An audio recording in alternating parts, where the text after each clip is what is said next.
Уважаемые дамы и господа, мы хорошо поговорили по всему спектру нашей двусторонней повестки дня, по международным, региональным делам и подтвердили, что прочные разносторонние связи между нашими странами опираются на крепкий фундамент взаимного доверия и обладают сильным иммунитетом от воздействия международной политической конъюнктуры. У нас общее мнение, что несмотря на проблемы, вызванные коронавирусной инфекцией, диалог за последний год развивался поступательно.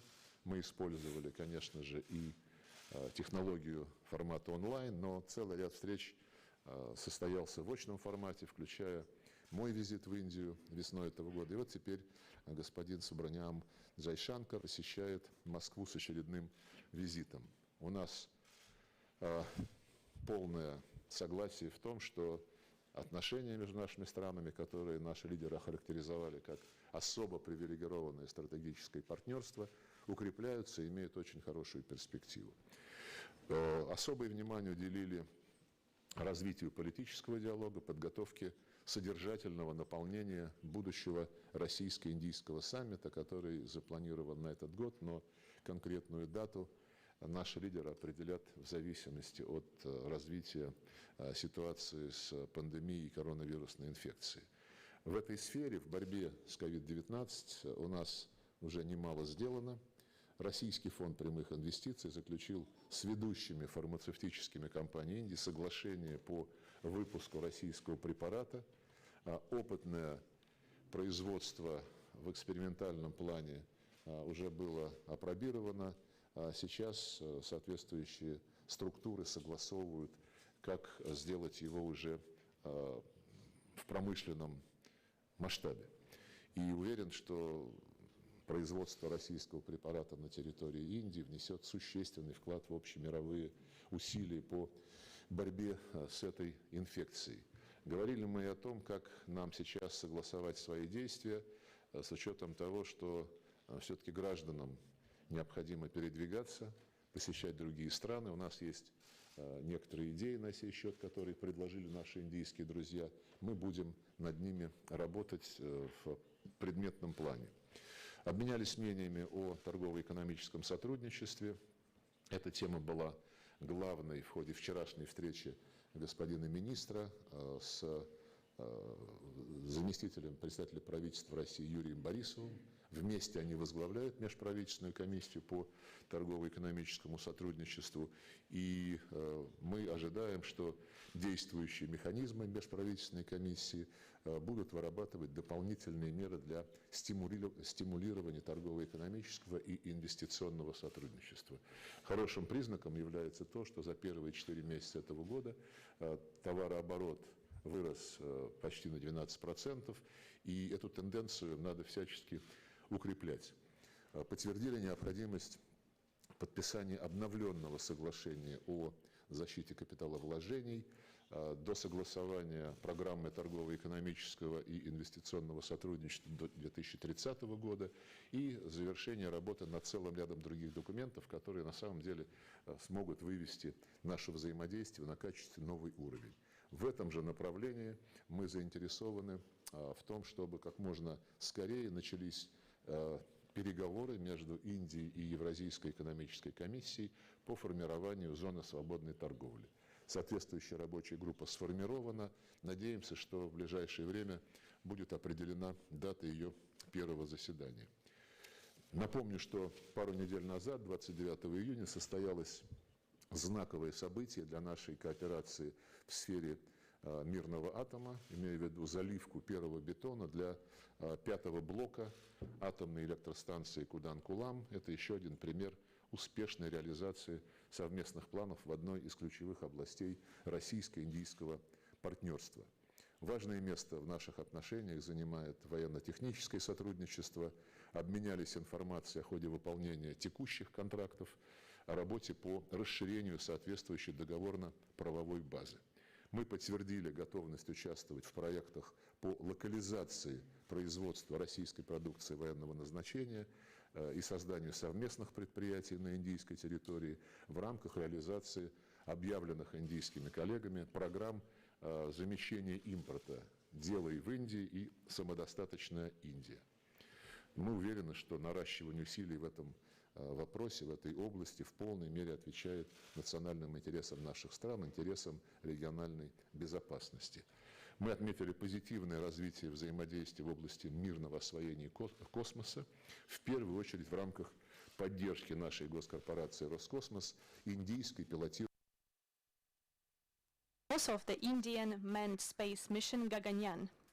We have also noted the closeness or similarity of our approaches to key issues and pertinent issues of regional agenda, such as the political resolution of the very complex situation in Afghanistan, the situation in Syria, as well as the efforts around creating a proper climate for resolving through intra-Syrian dialogue the situation around the Iran nuclear program and other topics. We highly assess the quality and scope of close cooperation between our two countries, including at the United Nations, where India holds a non-permanent seat, at the Security Council, as well as in the Shanghai Cooperation Organization and within BRICS.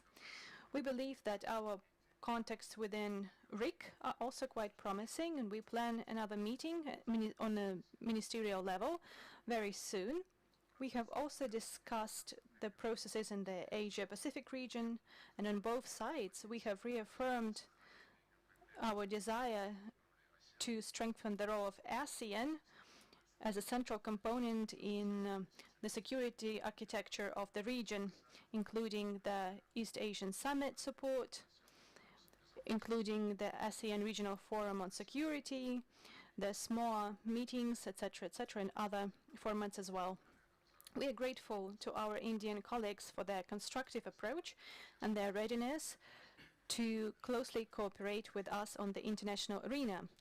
The talks were very successful, and I am grateful to my colleague, and I give the floor over to him. Thank you. Ladies and gentlemen of the press, I'm very happy to speak to you at the conclusion of the talks I've had this morning with Foreign Minister Lavrov. I would say the talks were, as always, very warm, comfortable, comprehensive, I think productive. We, in many ways, built upon the conversation we had when the Foreign Minister was in Delhi in April this year. Before the talks today, I was in Moscow yesterday. I delivered a talk at IMEMO on why our partnership is a special and privileged partnership. I think the uniqueness of our relationship was demonstrated, reaffirmed in many ways by our discussion today. I also had a very good meeting yesterday with Deputy Prime Minister Yuri Borisov, where we went through issues relevant to the Intergovernmental Commission. So let me speak a little bit about the talks this morning with the Foreign Minister. I think what it showed was that despite the fact that so many things are changing in our world, both before and as a result of the COVID-19 pandemic, our time-tested and trust-based relationship is very much not just in place, but remains very strong, continues to grow. We are seeing that in different ways, and I would like to, right at the start, express my appreciation for the support we got from Russia during the second wave of the COVID pandemic this year. There were 4 consignments which were flown in on a very expedited basis by the Russian government. And of course, as you've also heard, now India has become a partner of Russia in the production and use of the Sputnik V vaccine. And we believe that this is not only good for the two of us, but it has positive implications for the rest of the world. Now, we've always seen our relationship with Russia as a contribution to global peace, security, and stability. I think what makes our working together so natural and comfortable is our belief in a multipolar global order. We consider that to be a reflection of a very natural, I would say, inevitable process of the evolution of interstate relations in the 21st century. Now, much of our talks, especially the bilateral side of it, was to review the progress in different dimensions of our very broad-ranging cooperation. I think Foreign Minister Lavrov has spoken about its different developments there. I don't want to repeat that, but I would recognize that we've actually made very good progress, even though for the last 1 year, a lot of this has been through virtual contacts. And I can assure you that when the annual bilateral summit takes place this year, the development, the progress in our cooperation will be very much on display before all of you. A new dimension that has been added to our relationship, of course, is the agreement to hold a 2+2 dialogue of foreign and defense ministers. We felt that we should do that sometime as per mutual convenience this year. Otherwise, I can say we are very satisfied with the all-round development of our relations. Again, as you know, a lot of our cooperation is focused on the nuclear, space, energy, and defense sectors. The Kudankulam nuclear power plant project is on track, and you heard Foreign Minister Lavrov tell you that the concrete first pour for Unit 5 has taken place. Space, again, has both practical and, I would say, symbolic importance for our relationship. You have been our original and strongest partners on the space side. The energy cooperation between us has grown very significantly in the last few years, and we see that today reflected both in new potential investments and long-term commitments which we have agreed to in the field of oil and gas. Our defense military technical cooperation, but I would say even industrial collaboration today has been strengthened by a Russian interest in Make in India program, which is very visible. Moving beyond the established areas, we have been discussing greater inter-regional cooperation, particularly with the Russian Far East. We spoke about how we could take that forward. There are some agreements which have to be signed. I think we made some progress there. We discussed connectivity, especially the North-South corridor. We discussed it yesterday with Mr. Borisov, but also today with Mr. Lavrov. The Chennai-Vladivostok Eastern Maritime Corridor as well. I briefed him about, what is happening in terms of developments in India. And I think overall our sense of economic cooperation and science and technology cooperation was very positive. In terms of regional and global issues, India is poised to hold the presidency of the Security Council in August. So I shared with Foreign Minister Lavrov our plans and ideas for that month, and we obviously value Russian participation and cooperation in that regard. I would say in the UN Security Council, I mean, this is not a surprise. In fact, it is very much a natural happening that we have worked very cooperatively and very positively. So the strength of our strategic partnership, I think, is also today expressed when it comes to deliberations in the UN.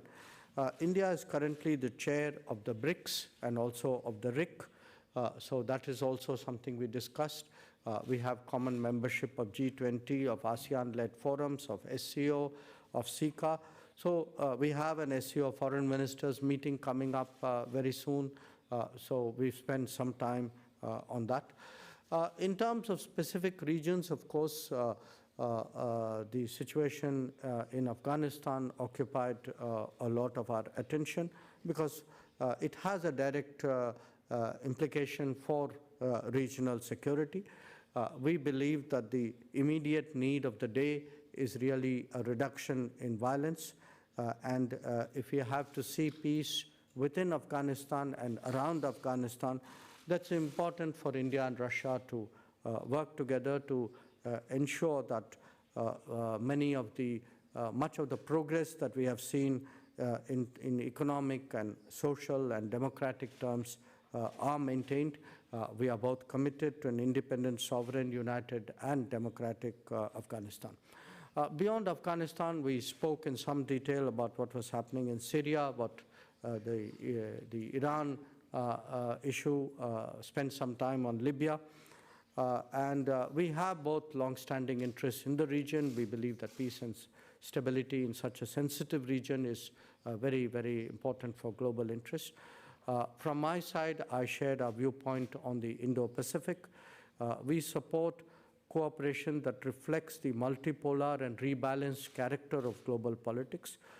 What I told Minister Lavrov, which I repeat to you, is we are very much committed to the centrality and the unity of the ASEAN.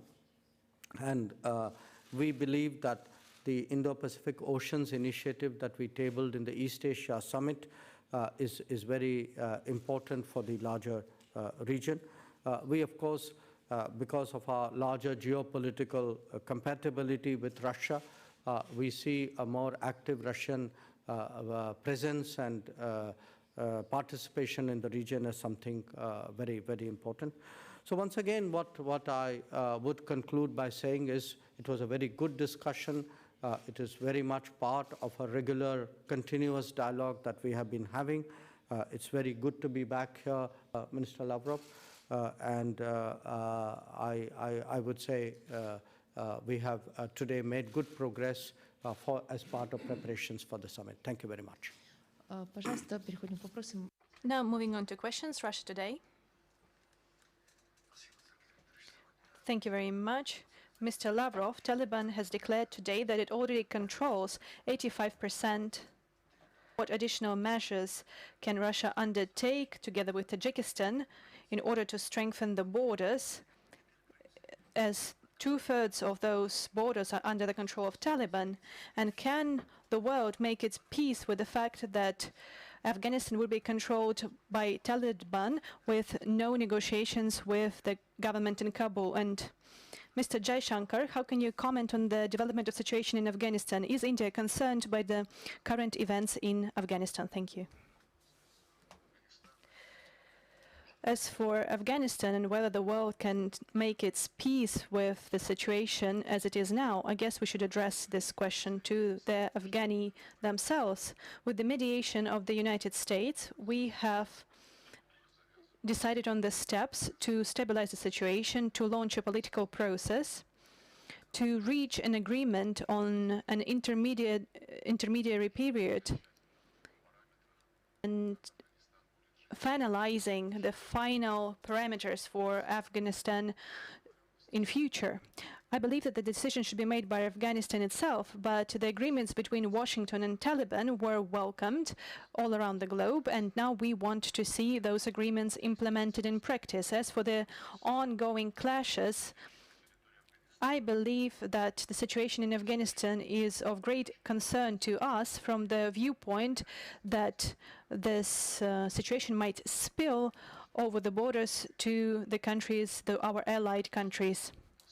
The Taliban has now taken the cross-border points on the border with Iran, on the border with Tajikistan. As far as those events take place in Afghanistan, we are not going to undertake any measures except for urging for a political process to go forward, which was supported by the people of Afghanistan.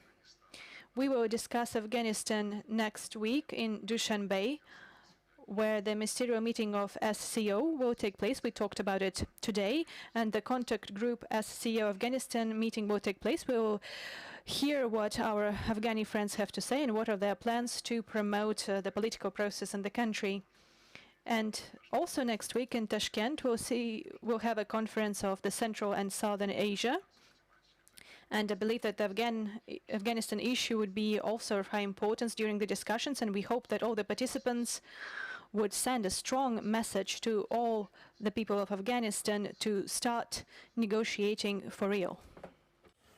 On my part, your question, yes, of course, we are concerned at the direction of events in Afghanistan. You know, in many cases, when there is a volatility in a society, we leave the people of that country to work it out. But Afghanistan is a very different case because for now more than 30 years, there have been international conferences, there have been groups, there have been formats to discuss how to stabilize and bring about peace in Afghanistan. And the reason is because it has proven implications for regional security and regional stability. So the point right now we stress is that we must see a reduction in violence. Violence cannot be the solution for the situation in Afghanistan. And at the end of the day, who governs Afghanistan has a legitimacy aspect to it. I think that is something which cannot and should not be ignored. Times of India. Times of India. In your opening speech, both of you have mentioned about the COVID operation with COVID. So now the new terminology just arrived in the media, it's vaccine diplomacy. How do you both assess the Indo-Russian relationship? What is the new impact on this so-called vaccine diplomacy? Thank you. Я начну тогда. I shall start then. I believe that the relations between Russia and India with regards to uniting efforts in combating the coronavirus infection are indeed exemplary. We are pursuing the goal of protecting our own populations and also taking part in the global efforts to ensure the broadest vaccination rollout possible, especially for developing countries where they do not have the opportunities to organize a vaccination campaign. This is what we were guided by during the recent fora, including discussing this very topic within the G20. As we have already said, we are cooperating in advancing the production of Sputnik V in India. The experimental production of a small number of doses has already taken place, and now the experts are trying to advance and to ensure advance of the processes, production processes, to ensure proper quality. We are prepared to discuss coordinating our efforts with regards to vaccinated people, with regards to vaccine certificates for those who have been vaccinated.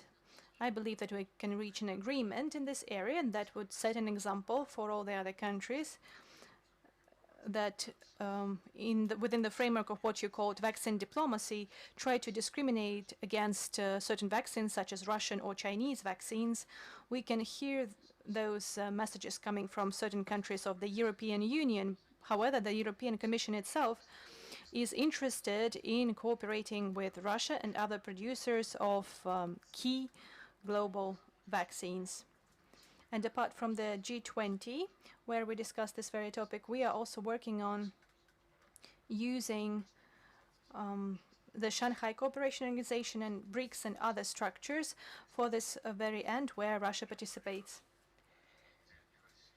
India and Russia are both against the attempts to politicize this situation, against the attempts to be guided by unfair competition. And I guess most countries around the globe share this response. Thank you. Let me make 3 points. One, that the COVID challenge has actually provided an occasion for India and Russia actually to demonstrate the strength of their cooperation. We are seeing that today in the production of Sputnik vaccine. And I completely agree with my Russian counterpart. I think we have to protect our population and help the world, and the two go together, that they are part of the same issue. The second point I would make is regarding travel. You know, we believe that the basis for travel should be testing, that if people who are tested before for international travel, who are tested before travel and tested on arrival is a good enough basis for travel. But some countries have now introduced the issue of vaccination. So we will have to reach obviously some understanding, and that is something I've discussed today. How do we make sure that we are not discriminated against, and how do we reach understandings between ourselves about the travel of our citizens to each other's countries? The third issue is actually not a vaccine issue, it's an economic recovery issue. That all our economies have been negatively impacted by the COVID.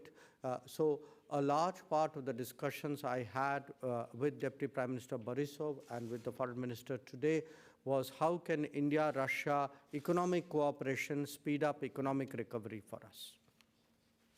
Пожалуйста, Newsroom. Newsroom, please.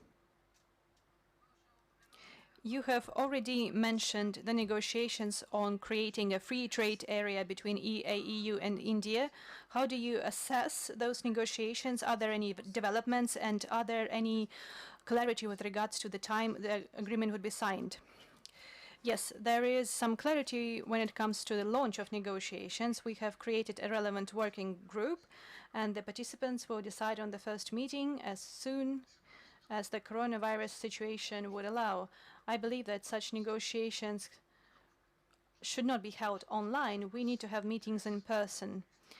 We have our own interest, as our Indian friends do, to make this process expeditious and to reach an agreement. And in the context of the negotiations, we will also take into account such a circumstance that the EAEU, with regards to its internal and external relations, especially where free trade area agreements have been signed, an important place is given to mutual payments issues, especially considering the issues we observe on global markets and attempts to introduce sanctions when it comes to the use of United States dollar. So we're actively introducing in our trade turnover with our EAEU countries and other countries of introducing payments in our national currencies. And I believe that our Indian colleagues have very good starting positions. Back in 2018, our Russian national card system and Indian national corporation signed a memorandum of cooperation when it comes to the possible use of mutual capacities in this area, and I believe that would help us create a favorable climate for negotiations on the free trade area and its further functioning. I have very much to add to it, except I think we have seen progress in the negotiations, and we are now looking for physical meetings to take it forward. Спасибо. Thank you.